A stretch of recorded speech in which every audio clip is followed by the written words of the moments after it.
everyone. Thank you for tuning into my YouTube channel to listen to God's word being preached.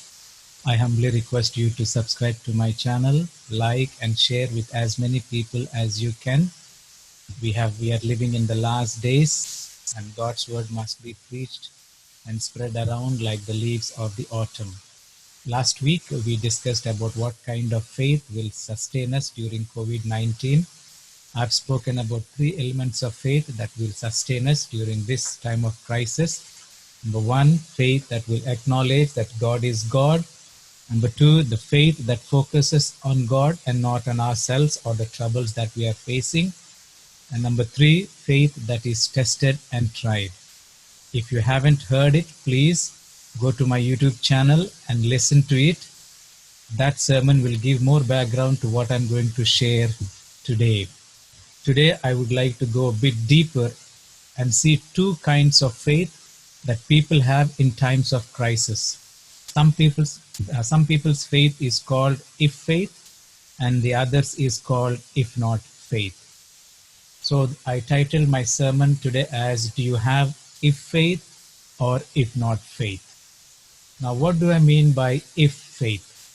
Now, the people with if faith says, if all goes well, if God blesses me with a good job, if God gives me a good wife or a good husband, if God heals me or my family member or my friends or my colleagues, if God gives me good health, if God protects me from all troubles and evil people, if God blesses me with a good house, if God gives me good friends, if God removes all the troubles, if God changes my husband, my child, or my wife, if God pulls me out of the mess that I am in, if God grants me all the desires of my heart, then I will know that God is good and that He is alive and that He loves me.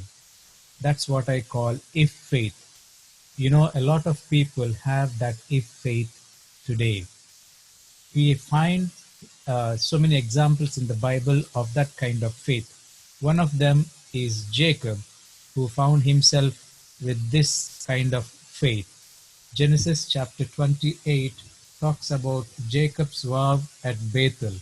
There he saw a dream in which he beheld a ladder that was set up on the earth and its top reached to heaven. And there the angels of God were ascending and descending on it. And then, of course, the angel of the Lord spoke to him and assured him of God's blessings. So Jacob, there he makes a vow. Let's read from verse 20, where it says, Then Jacob made a vow, saying, If God will be with me and keep me in his way that I am going, and give me bread to eat and clothing to put on, so that I come back to my father's house in peace, then the Lord shall be my God, and this stone which I have set as a pillar shall be God's house. And of all that you give me, I will surely give a tenth to you. You can clearly see here that Jacob exercised if faith. Here he says, if God be with me, and if he keeps me in this way that I'm going, and if he gives me bread to eat and clothes to put on, then he says, then if I come back in peace to my father's house, then he says that God will be his God. And then also he says, and this stone which I have set as a pillar shall be God's house, and then he will give God the tenth of all that God blesses him. Let's take another example from the New Testament, the story of Lazarus in John 11, verse 21, where Martha said to Jesus, Lord, if you had been here, my brother would not have died. So there are many now turning to God, saying, if only God protect me from this COVID-19, I will give my heart to him.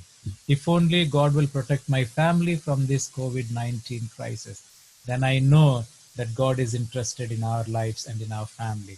If only if God can see us through this crisis, then I will come back to church and I will give my heart to Jesus and give a testimony. This is the kind of faith that some people are experiencing. On the other hand, what is if not faith? The if not faith, what does it mean? Now, the if not faith says, even if God doesn't, even if all doesn't go well, even if God doesn't heal me, even if God doesn't bless me with a good job, even if God doesn't give me a good wife or a husband, even if God doesn't heal me or my family member or my friends, even if God does not give me good health, even if God does not protect me from evil people or troubles, even if God does not bless me with a good house, even if God does not give me good friends, even if God does not give me, remove all the troubles, even if God does not change my husband, my wife, my children, or my friends, even if God does not pull me out of the mess that I am in, even if all things go wrong in my life, even if God punishes me for my sins, even if God does not fulfill all the desires of my heart, I will still trust Him. I will still put my confidence in Him. I will still hold on to Him. I will still worship Him. I will still proclaim His praises to everyone. I will still bless His holy name. And I will still have faith in Him. This is what I call, if not faith. We have examples in the Bible. One of the best examples we quote is the story of Job. We know that Job loved God so dearly. The Bible calls he was a righteous man, he was a blameless man, but the troubles come. His children die, his properties all take care, all destroyed, his cattle were destroyed. His wife comes to him and says, "Look, what kind of God do you serve? He took away your wealth, He took away your riches, He took away your cattle, He killed your children, He took away your health. Do you still trust Him? Is that the kind of God that you want your faith to be on? Curse God and die." Job looks at her and he says, "You know what? It is in Job 13:15. He's telling what kind of faith he has. He says, "Though he slay me, yet will I trust him." Let me repeat. He says, "Though he slay me, yet will I trust him." He lost everything, and yet he says, "Even if he kills me, I will still trust him." That is what I call, if not faith. People who exercise if faith place their faith on what God can do for them, while those who have if not faith place their faith on God Himself. People of if faith look for evidence to believe, but people of if not faith believe to show the evidence of God. People of if faith are conditional believers, while people of if not faith are unconditional believers. The question is whether you have if faith or if not faith. As we go through this COVID-19 crisis, people who stop at their faith at if may be disappointed with God or may even give up on having faith in God. I recommend that we grow from if faith to if not faith. Let us illustrate this with an example from the Bible of people of if not faith. One of the beautiful examples is recorded in um, Daniel, the book of Daniel, chapter 3, a very famous story about the life of three Hebrew boys. Daniel chapter 3. Let's read from verse 1. Verse 1 says that Nebuchadnezzar the king made an image of gold whose height was 60 cubits and its width 6 cubits. He set it up in the plain of Dura in the province of Babylon. This golden image that he made was 90 feet tall, almost 10 to 12-story high, a very huge golden image. Then he sent his people to gather everyone, the satraps, the administrators, the governors, the counselors, the treasurers, the judges, the magistrates, and all the officials of the provinces to come to the dedication of this image which King Nebuchadnezzar had set up. Now all the people, the scripture says, they all gathered together at the dedication of that image. And then verse 5 says, at that time, he says that at the time you hear the sound of the horn, flute, harp, lyre, and psaltery in symphony with all kinds of music, you shall fall down and worship the golden image that King Nebuchadnezzar has set up. And verse 6, and whoever does not fall down and worship shall be cast immediately. Look at it, it says, immediately they'll be cast into the midst of a burning fiery furnace. So at that time, when all the people heard the sound of the musical instruments, they all fell down and worshipped the golden image which King Nebuchadnezzar had set up. Now, verse 8, it says, therefore at that time certain Chaldeans came forward and accused the Jews. Verse 9, they spoke and said to King Nebuchadnezzar, O king, live forever. Verse 10, you, O king, have made a decree that everyone who hears the sound of all the instruments shall fall down and worship the golden image. And whoever does not fall down and worship shall be cast into the midst of the burning fiery furnace. There are certain Jews whom you have set over the affairs of the province of Babylon, Shadrach, Meshach, and Abednego. These men, O king, have not paid they have not paid due regard to you. They do not serve your gods or worship the golden image which you have set up. Now we see clearly here that the Hebrew boys, Shadrach, Meshach, and Abednego, choose not to bow down to this image. So people who saw them not bow down and worship went to the king and complained. What did the king do? Verse 13 says, then King Nebuchadnezzar, he was in rage and fury, and gave the command to bring Shadrach, Meshach, and Abednego. So they brought these men before the king. You could imagine the urgency. All these three men were dragged in front of the king, and the Bible says King Nebuchadnezzar was raged, he was angry. And what does he say to them? Verse 14. Nebuchadnezzar spoke, saying to them, is it true, Shadrach, Meshach, and Abednego, that you do not serve my gods or worship the golden image which I have set up? He's asking now these Hebrew boys whether they really did not worship the image that he had set up.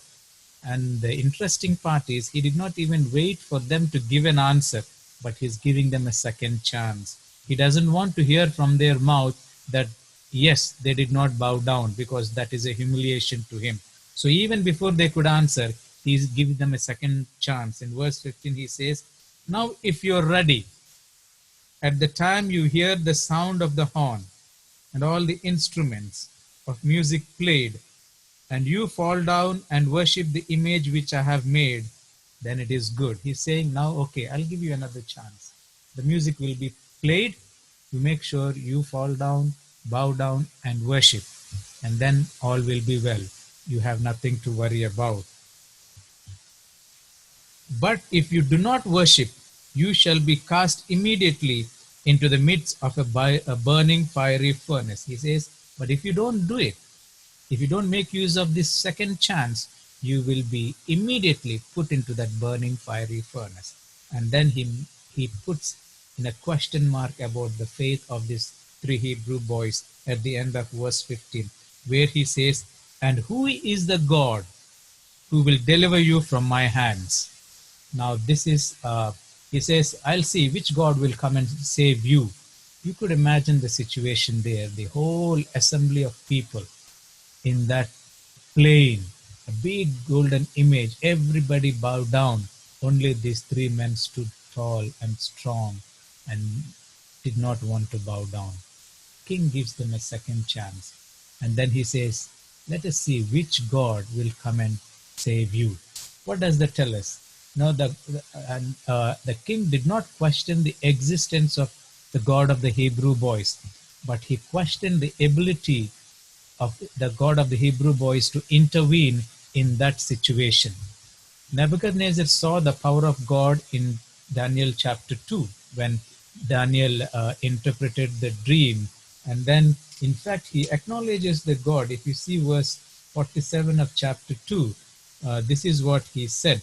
The king answered Daniel and said, truly, your God is the God of gods, the Lord of lords, and the revealer of secrets, since you could reveal this secret. So Nebuchadnezzar very well knew that the God of the Hebrews is powerful by the way his dream was interpreted. But now his pride is at stake. His name, his fame, his power is at stake. So he is questioning the authority and the ability of the God of the Hebrews. And in so, uh, today also we have in other words, his faith on the God of the Hebrew boys in Daniel chapter 2 was only momentary, only temporary, because his dream was interpreted, he acknowledged. And then afterwards, it didn't matter to him. And I want you to know that today we have so many Christians who acknowledge God by their lips, but their hearts are too far from him. Some of their faith in God is temporary. As long as God does something good to them, they believe. Otherwise, they don't believe. In Daniel chapter 2, there was an image. Nebuchadnezzar, and the Daniel's interpretation of that image was the head represents Babylon. The golden head represents Babylon. And now here in chapter 3, he makes an image not just of gold of head, but the whole image is made of gold to defy that a dream that he had and to let people know he's not just the gold at head, but he's gold in the sense he's more powerful throughout. Now he makes the whole image with gold and not just head. He's trying to intimidate the Hebrew boys that he is more powerful than their God and no one could save them from his hands. Now let's see verse 16. How did the Hebrew boys respond? Verse 16.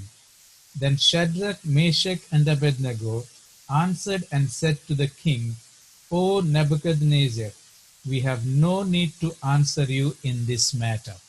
What does it say? They did not even address him, O King Nebuchadnezzar. He said, O Nebuchadnezzar.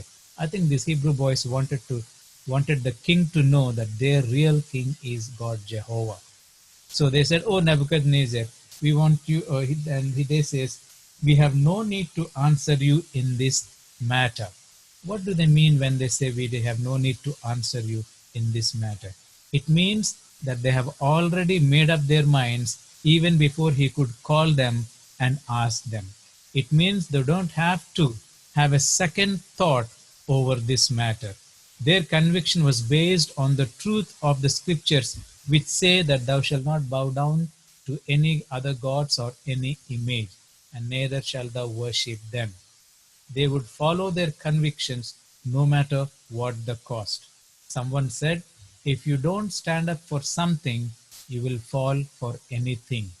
What is important in these three young men that held convictions was they held their convictions more important than their preferences. Let me ask you a question. If you were in that situation where you see death right in front of your eyes and there is no physical evidence of escape, what will you do? What will I do? Shadrach, Meshach, and Abednego, they were pressurized to deny God, but they did not call for a conference. They did not have to check with the deacons or elders or pastor to see if what they're going to do is right or wrong. They did not call up their pastor and say, Pastor, is it acceptable to do this? These men choose to be faithful to God no matter what happened to them. These men had a direct relationship with God that they don't have to consult anyone.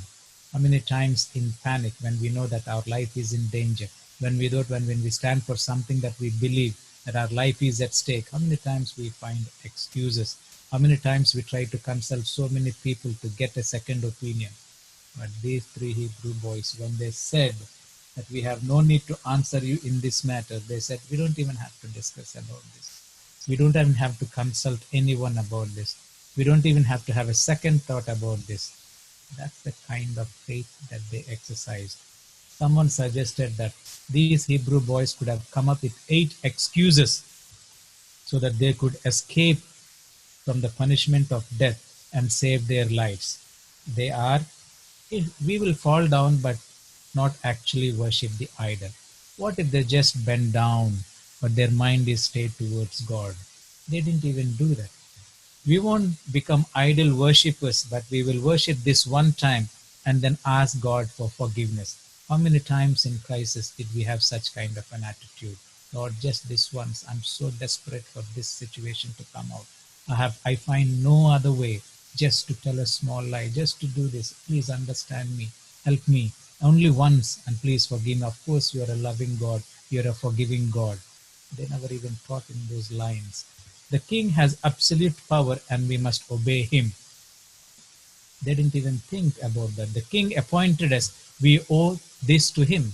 You must remember King Nebuchadnezzar put them in high places.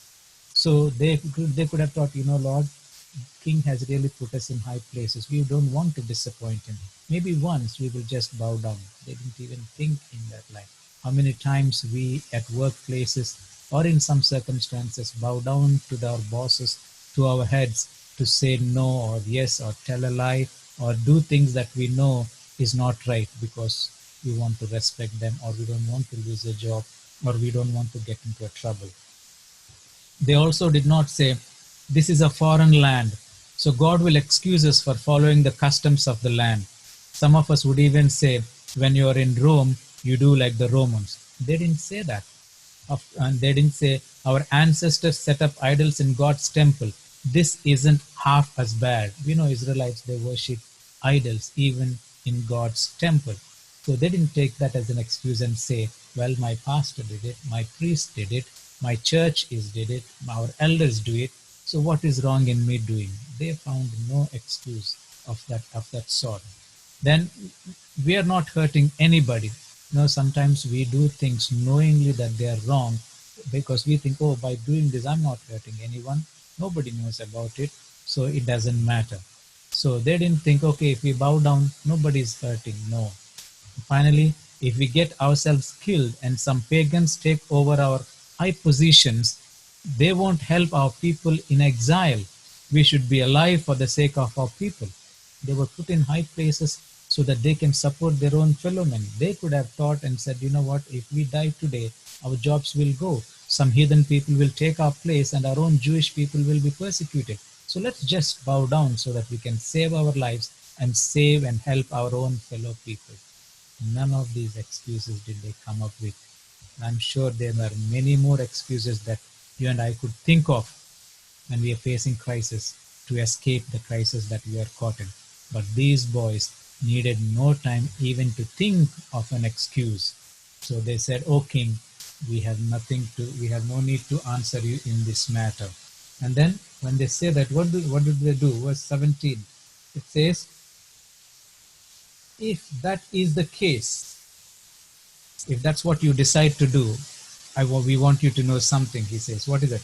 Our God whom we serve is able to deliver us from the burning fiery furnace, and he will deliver us from your hand, O king. Look at their confidence and faith.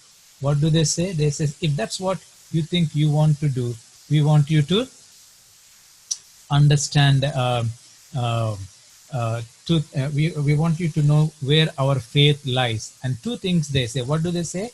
Our God whom we serve is able to deliver us from the burning fiery furnace.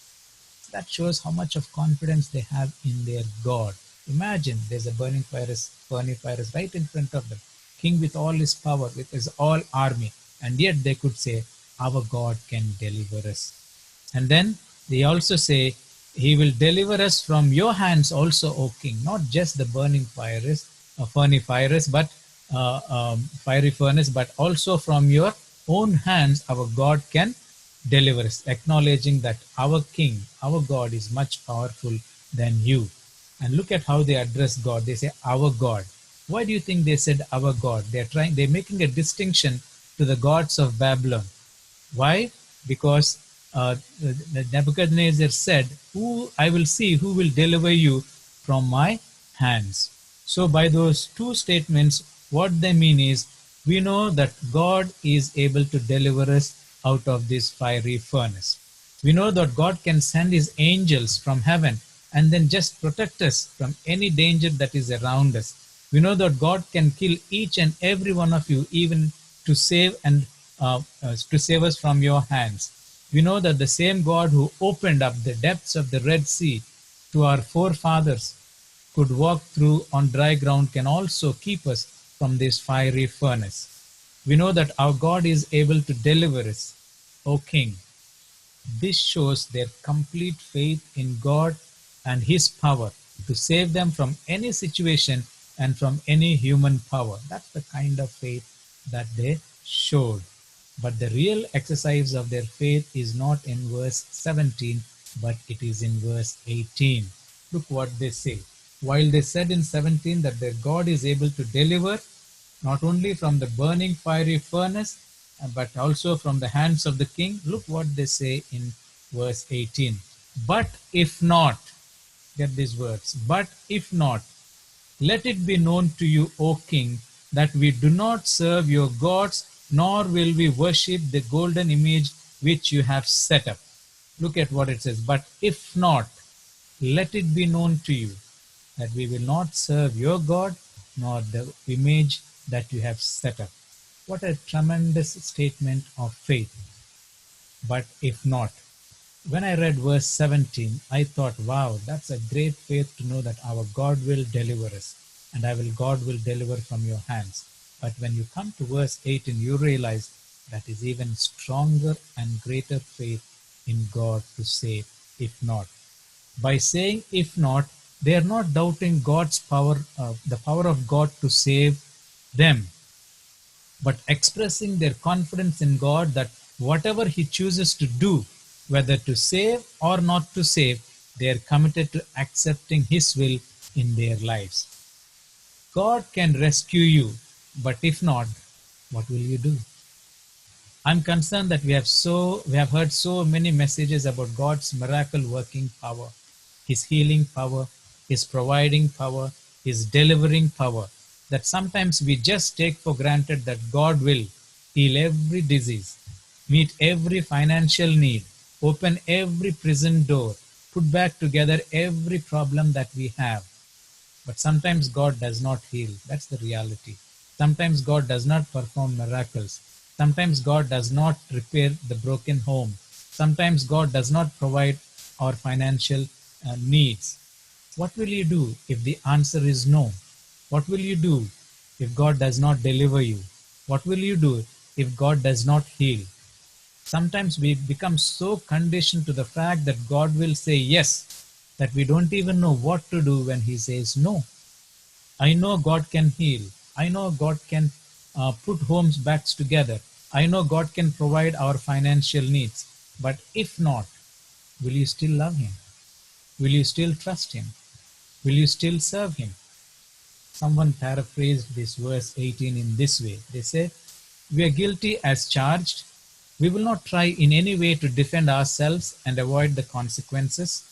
We want you to know the facts. We want you to know where we stand. We want you to know about the God whom we serve. If it be so that God sees fit to deliver us from the burning fiery furnace, then He will deliver us out of thine hand. On the other hand, if He does not see fit to deliver, we want you to know that we will not serve thy gods, nor worship the golden image which thou hast set up. If we die, it's all right. If we live, it's all right. Whether we die or live, we will not bow or worship your gods. That's what is called if not faith. So, if not faith is not a faith that bargains. A lot of people bargain with God. If you just let me avoid pain, if you allow me to be happy, if you don't allow any suffering to come in my life, if you provide all my needs, if you give me a good job, if you allow me to overcome this COVID-19, then I'll be all right. I will give you 10th of my income. I'll go back to church and testify of your goodness. But faith is not a bargaining experience. It's not a commercial relationship. No relationship can prosper when it places its value on if faith, like saying, if you like me, if you love me, if you care for me, if you give me, if you take me, if you do this to me. If your love is based or your relationship is based on if you do this, then I don't think that's a true love. But true love finds its worth even in if not. So the if not faith says God is able to deliver us. But if not, we will not bow down to these idols. God will bless us when we give, but if not, we will still give anyway. God will bless us when we worship and praise Him, but if not, we will still worship and praise Him anyway. So, if not, faith is the type of faith that keeps going, that keeps on believing and keeps on standing no matter what the consequences, no matter the opposition, no matter what the opposition is, and no matter even the results. So, if not, faith is not dependent on the results. Most of what I have seen is so-called faith is today is so heavily dependent on the results. But God desires us to have faith far greater than getting what we want.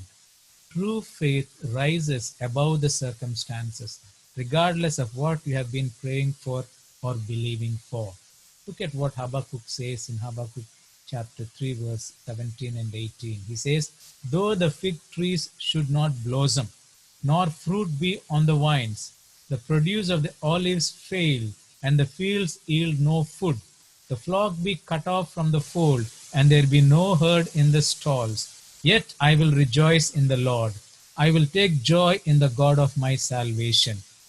Look at his faith. In other words, so if not faith says, we will still trust him. And this statement was made before they even knew what the outcome would be. That is the beauty of the faith of the Hebrew boys. Even before they know what would happen to them, whether God will save or not, they said, even if God doesn't save, we will not worship. For they all knew when they were making this statement, they were speaking their final words. They also knew they were writing their own death sentence, and yet they could boldly and confidently and with a conviction, they could say those words. And yet they said, if not. Looking at the conviction of these three men and their unshakable faith in their God, somewhere in the mind of the king, I'm sure he would have thought, maybe their God would come and miraculously save them. Otherwise, how can these boys so confidently say, even if he does not save, that they will not worship? When they see so much power in me, when they see the burning fiery furnace right in front of their eyes. So the king, again the scripture says in verse 19, then Nebuchadnezzar was full of fury, and the expression on his face changed towards Shadrach, Meshach, and Abednego. He spoke and commanded that the heat of the furnace heated 7 times more than it was usually heated. In other words, when he heard this conviction from the mouth of these three Hebrew boys, he could not take it. It was like a slap on his face and on his power and on his authority and on his gods. So the scripture says that he was full of fury. So in that really madness, he did some strange things. 3 strange things he did. What did he do? He commanded the people that the furnace be heated 7 times hotter. In his madness, in his anger, that's the command he gave. You know, when you have a bonfire, it is said that the heat goes up to 600 degrees centigrade. And sometimes it could even reach to 1000 to 1100 degrees centigrade when you have a bonfire in your backyard. Imagine king telling that the fire or the furnace be heated 7 times hotter. Could you imagine what kind of heat that produces? You know, if you really wanted to see these Hebrew boys suffer and die, you don't have to heat the furnace 7 times.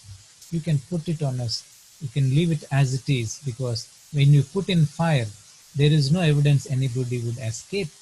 And anyway, they would suffer long and die, but he chose to increase it 7 times. The second thing he did in his madness and anger was, the scripture says in verse 20, and he commanded certain mighty men of valor who were in his army to bind Shadrach, Meshach, and Abednego and cast them into the burning fiery furnace. What did he do? These are only 3 Hebrew boys. He called the most strong men, the mighty men from his army, to come and bind these three people and throw them in the burning fiery furnace. Why?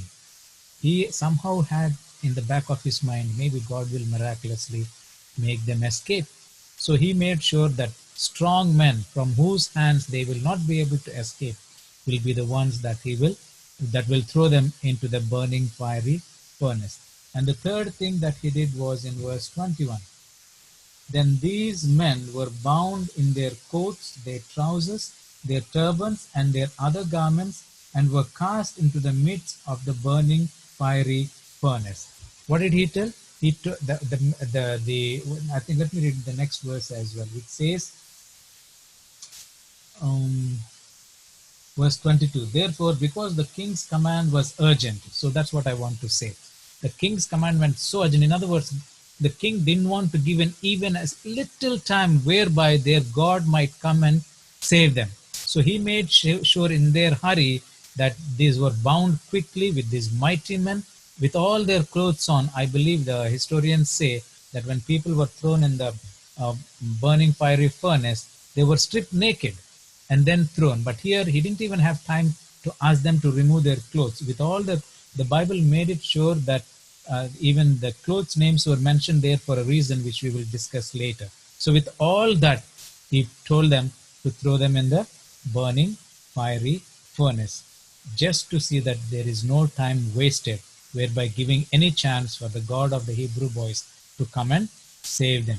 By these instructions, he thought he will somehow control and have power, and from seeing that these boys are not escaping the punishment. Imagine the three Hebrew boys. I want you to imagine their mighty men come, surround them, hold them tight, tie their hands, tie their legs, and then will take them and then threw them into the burning fiery furnace. Do you know something? The scripture says the men who took them to throw them in the burning fiery furnace, they were burned to death. That's how hot the furnace was. Even the heat, you don't have to be in the fire to be burned to death. You just have to go close to the heat of the burning fiery furnace. That is good enough to kill you. Who was killed? The mighty men, the strong men. They were killed. But when these boys were thrown into the burning fiery furnace, even before they could be thrown into the burning fiery furnace, there was somebody already in the burning fiery furnace. Who do you think it is? God himself. God was in the burning fiery furnace even before these boys were thrown. And somehow that hot burning fiery furnace turned into like an air-conditioned room. So when these boys were thrown into it, they did not feel the heat, neither the burn of the fire. So as they went inside, God was already in it, waiting for them.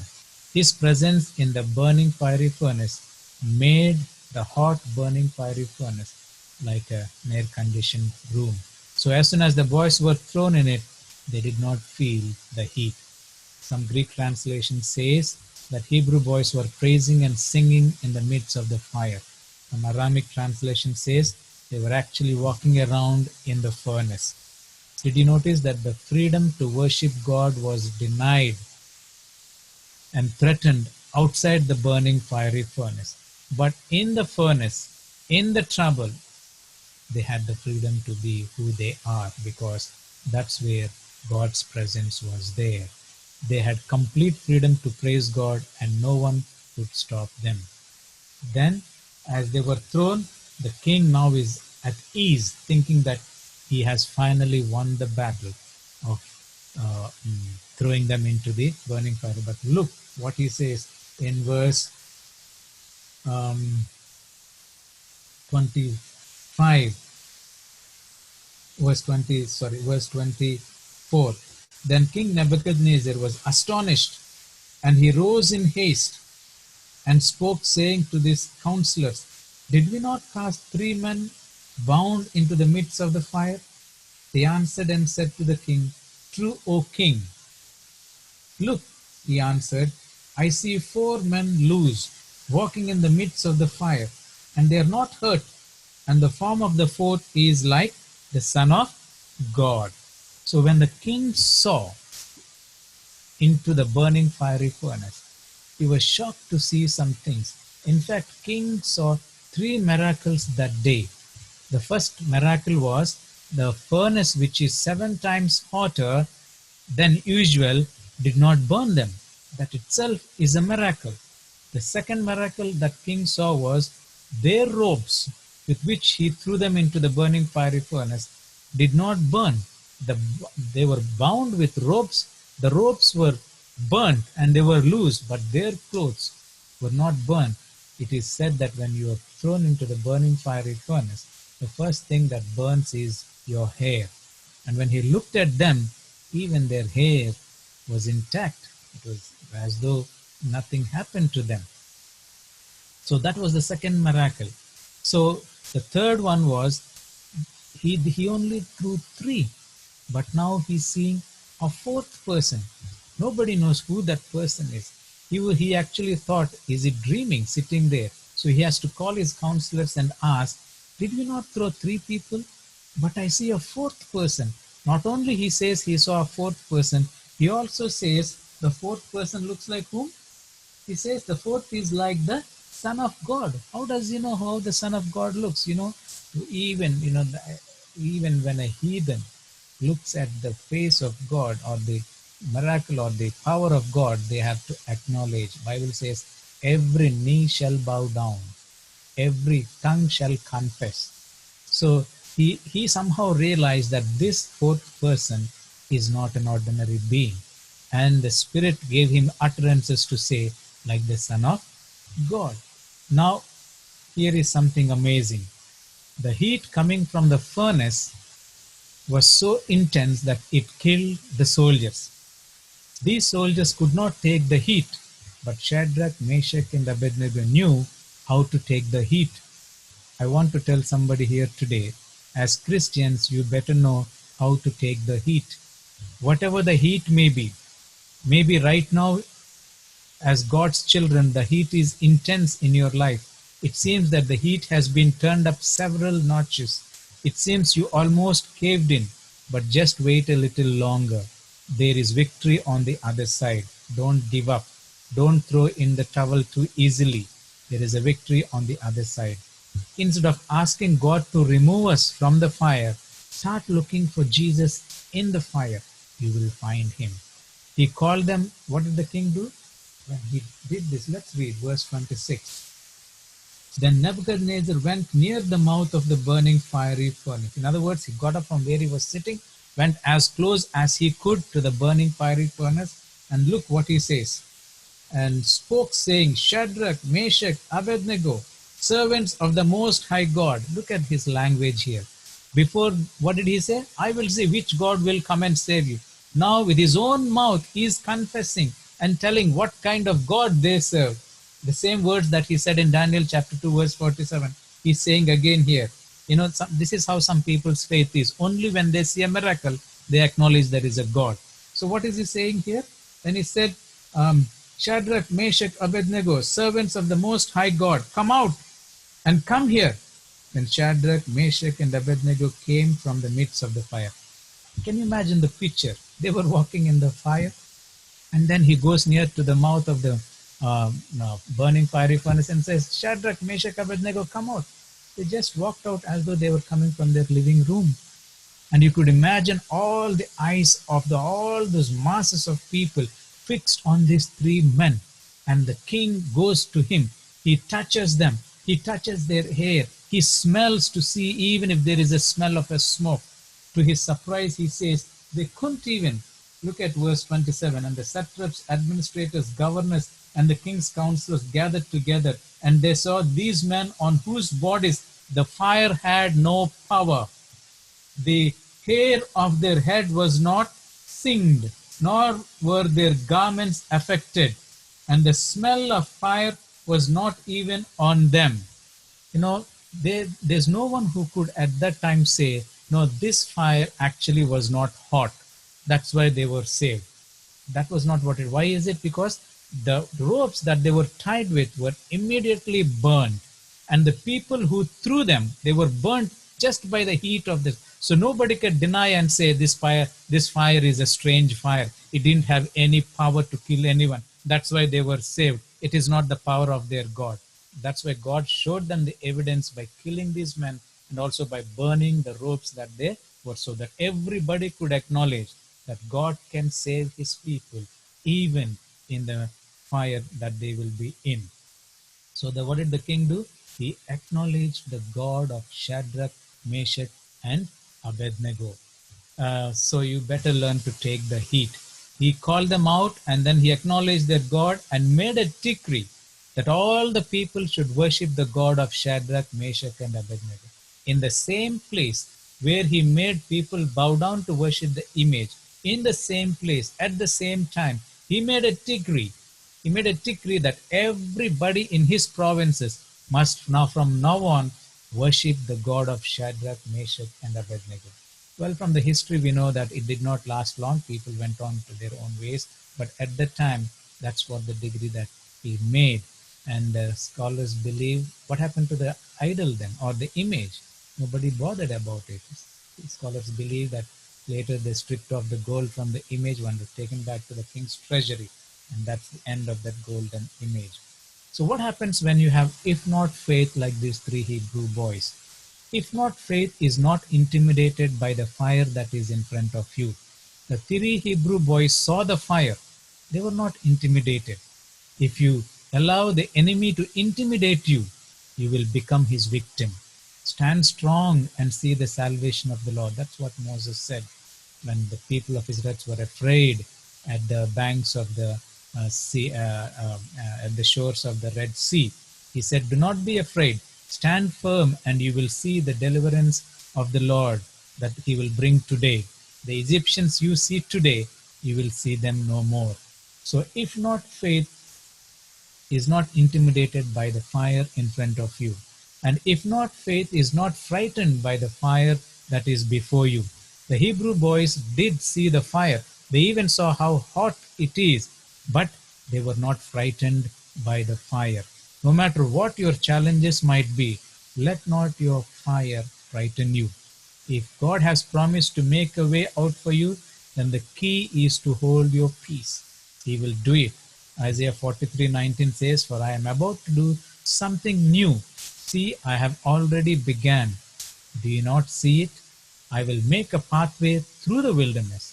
I will create rivers in the dry wasteland." So if not faith looks beyond the fire. The Hebrew boys, when they saw the fire, no matter how hot, how intense it is, they did not just see the fire. They saw something beyond the fire. When faced with storms of life, try not just to look at the fire, but see beyond the storms of life. There is always something glorious on the other side. And if not, faith does not look at the fire as an obstacle, but as an opportunity to glorify God. These three Hebrew boys, when they saw the fire, they knew they might be killed. They knew they may have to die. But they thought this is the best opportunity for all this congregation to know that our God is great. Not by what he does or not by what he does not do, but by our conviction of faith. Let them know what kind of God we serve. So whenever you are faced with storms of life, whenever you are faced with these fires that come before you, take it as an opportunity to showcase the power that God has to save you and the kind of God that you saw, that you serve. So they saw the fire as an opportunity to glorify God. See your fires as an opportunity to exalt the Most High God. You know, when Paul and Silas were thrown into the prison, they were beaten, they were wounded, they were bruised, they were bleeding. If I was there, I would be complaining all night and mourning, "Lord, why did you allow this to happen?" But what did these two men do? The Bible says they started singing in the prison all night while they were still bleeding. They saw that as an opportunity to praise God, and the whole prison heard them singing. They might have wondered, what kind of men are these? Instead of mourning and grumbling and complaining, they were praising God. Their God never even delivered them. Their God was not there here, and yet they praise him. So every obstacle, every storm we face, we must be able to see what an opportunity to bring glory to God. The people of if not faith see a blessing in the fire that is before them. It, with our physical eyes, we may not see that blessing, but if you have spiritual eyes, if your faith is beyond if and it is if not, you can see even in the midst of a storm, God can bring a blessing out of it. What kind of blessing do you think these people saw? God, these Hebrew boys saw, had conviction that God will deliver. Did a blessing come to them? Their promotion. In fact, the scripture says in 30, then the king promoted Shadrach, Meshach, Abednego in the province of Babylon. They were already in high places, but after this incident, they even went higher in their promotion because king felt these kind of people with conviction is what I need, not timid people who are swayed and compromised for every little thing. So even in the midst of fire, God can bring a blessing to you. My dear friends, we are living in the last days. I strongly believe that God will see us through this COVID-19 crisis very soon. But that doesn't mean we have come to the end of crisis. As Bible-believing Christians, we know that one of the signs of Jesus coming is such crisis will increase more and more in the last days. We are yet to experience severe times of crisis and test of faith. What we are going through now is nothing in comparison to what is yet to come.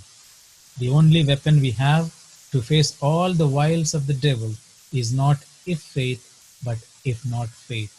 The ultimate test of one's faith is his ability to say, but if not. If not, faith doesn't grow overnight.